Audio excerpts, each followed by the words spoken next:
guys, Jake Workman here. I'm excited to announce a 4-week Zoom class that I will be holding.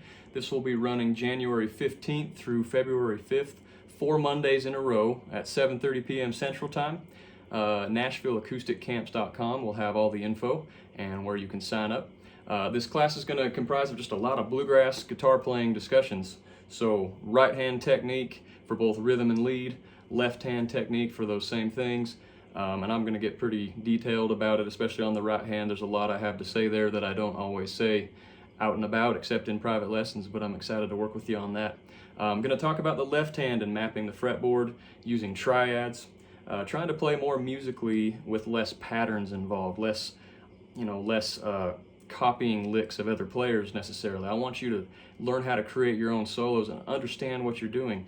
Understand it here, but then also in your ears as well, and get away from scales and just ultimately play more melodically and more in harmony with what's going on with the context of the tune. So looking forward to that. This is going to be super fun. There will be handouts, and on Zoom you'll be muted so you can play along, and we'll do some things where we play along together, and you feel no pressure. Nobody's hearing you. You just take your time learning what we're doing and mess around with it. You'll be able to ask some questions in the chat, I believe, and we'll have some discussion there, but I'm going to have some things prepared for you, and I'm really looking forward to it. So join me. This is January 15th through February 5th, 4 Mondays in a row.